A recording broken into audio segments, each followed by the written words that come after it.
नमस्कार मंडळी, मी आज चाललो आहे पालघरमध्ये एक किल्ल्याला भेट देण्यासाठी. हा किल्ला पालघर स्टेशन पासून फक्त 7 किलोमीटर अंतरावर आहे, म्हणजे शिरगाव किल्ला. शिरगाव किल्ल्याचे निर्माण 17व्या शतकात झाले. हा किल्ला मराठ्यांच्या पश्चिम किनारा संरक्षणासाठी बांधण्यात आला होता. तसेच याचा उपयोग शत्रूंच्या आक्रमणापासून संरक्षण आणि समुद्री सुरक्षेसाठी केला जात होता. इसवी सन 1737 मध्ये बाजीराव पेशवे यांचे बंधू चिमाजी अप्पा यांनी उत्तर कोकणातील पोर्तुगीज मुलखावर म्हणजेच श्रीरंगावर स्वारी केली. त्यावेळी मराठा सैन्याने शिरगावच्या किल्ल्याला वेढा दिला आणि डिसेंबर 1737 मध्ये पोर्तुगीज सेनापती पेद्रू द्रमेल याने हा वेढा मोडून काढला. यात प्रतापराव हा मराठ्यांचा सरदार ठार झाला. तथापि अत्यंत जिद्दीने प्रयत्न करून 9 जानेवारी 1739 रोजी मराठ्यांनी हा किल्ला जिंकला. पोर्तुगीज आणि इंग्रजांनी किल्ल्याचा वापर त्यांच्या व्यापारी आणि लष्करी उद्दिष्टांसाठी केला.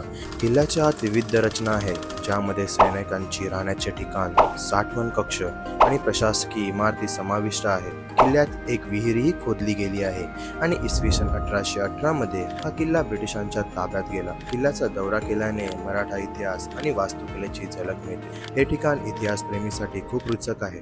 हे ठिकाण मराठा साम्राज्याच्या गौरवशाली इतिहासाची आठवण करून देते.